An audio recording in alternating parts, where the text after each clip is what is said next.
year. And, Baker coming in as the #1 pick, people are thinking, okay, this is our guy that's going to turn around the whole franchise and finally solve the quarterback issues they've had here for a long time. And that's a lot of pressure for a young guy to have to deal with. So I think the plan they have in place right now to let Tyrod take the reins. Tyrod's a guy who, took a team last year to the playoffs that hadn't been to the playoffs in a long time. So I think he probably feels confident that he can come in here and repeat that process. He's got a lot of talent right now, but, they need to continue stockpiling talent like they've done this offseason and, put Baker in spots where he can be successful. But it's hard to be patient, though, isn't it? Oh, it's extremely hard. It's extremely hard.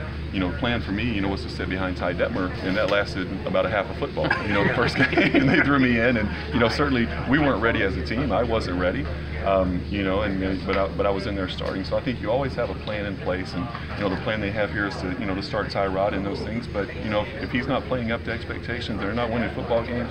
The pressure is going to be so intense to put Baker on the field. And, I think that's something that, they're going to have to deal with as the season goes on. Hopefully the ideal situation happens where Tyrod is playing well, they're winning football games, and Baker can sit and he can learn, and they can put him in situations and throughout a game, maybe have a package for him or something like that where he can come in and, he's very comfortable running those plays, and he can come in and have success and just kind of introduce him to the game that way. But it's a big jump. I don't care, how high of a level you played at in college. I played in the SEC, a very fast conference, a very physical conference, but it was still a huge jump for me coming to the NFL and making, getting used to the speed of the game and the size of the players, and just learning that, how complex defenses can get, and trying to, it looks great out here in day 5 of training camp, but it's very basic right now. When you get in, even in the preseason, it'll be basic looks that they're giving you. As the season goes on, you start getting into more complex looks, and it gets harder and harder on a rookie quarterback. So I just think you have to bring those guys along slowly, especially when you're on a football team that hadn't had a lot of success in the last few years. So, Tim, you mentioned the teammates. So how hard is it to be a leader, especially as a rookie, when your team is, Sure.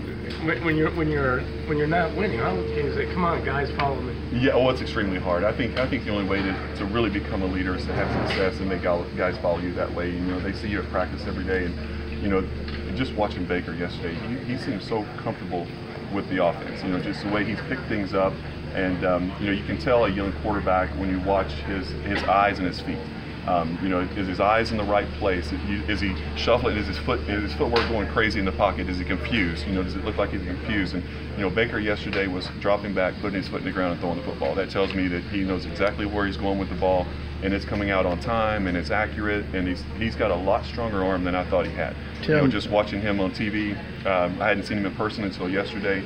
He's got a strong arm, a really strong arm. Respect, of course. I mean, for you, when you're here in 1999, you're young, and your team isn't playing well. Yeah. So it'd be almost impossible for you.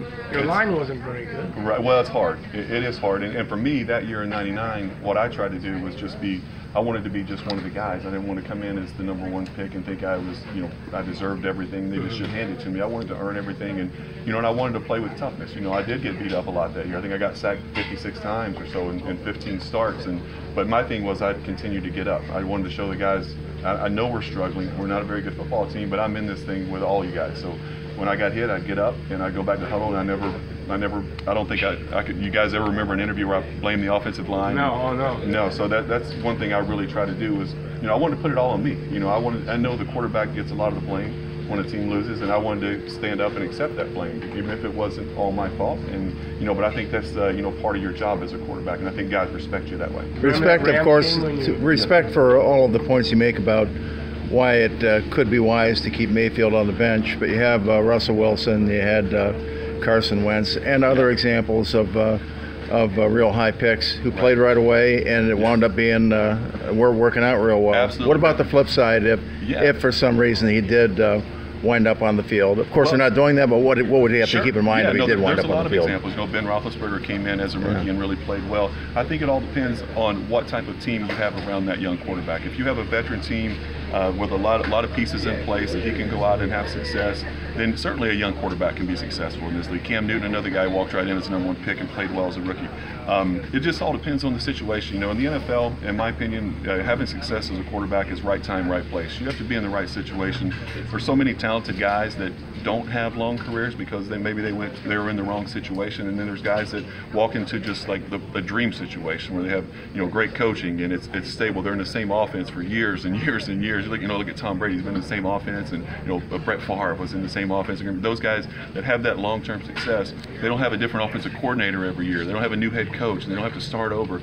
And they have so many. Everything's just so in place for them to have success, and it's set up. So a young quarterback definitely can have success, but it has to be in the right situation. How does it complicate the chemistry building process with your receivers when you don't get the reps with them? Because they're at least 1 reps. Sure. It does complicate things a little bit. I think there's always ways to get work in though as well with those guys, and if you stay after practice and throw with guys, you get some reps in the one-on-one drills and things like that. But obviously he's not getting the majority of the reps in 7-on-7 team with the first team guys. But you can get on the same page with them. You just have to put in a little extra work, and and I think for me, when I was backing Ty up earlier in my rookie year, that I would just watch guys run routes. I think you have to get familiar with it because every guy runs routes a little bit different. And watching how guys come out of breaks, watch how they set things up, and I just wanted to get familiar with you have to know your receiver, and you have to know what this guy can do, what's he good at. Is he good at deep posts or corners or in breaking routes or out breaking routes, and you just kind of study those guys as you're watching film, and you kind of get familiar with them that way, and then hopefully that helps you speed up the chemistry when you do get an opportunity to play with those guys. Hey Tim, which game would you say was the highlight of your time? That's tough. Probably one of the Pittsburgh wins was night game maybe. Yeah. The Sunday night game was a good one. Then we beat them a couple times here at home. The one in '99 when we beat them on the last when Phil Dawson kicked the field goal to beat them, because we had no business winning that game. Because remember the first game of the year they beat us 43-0. Right. We go down there and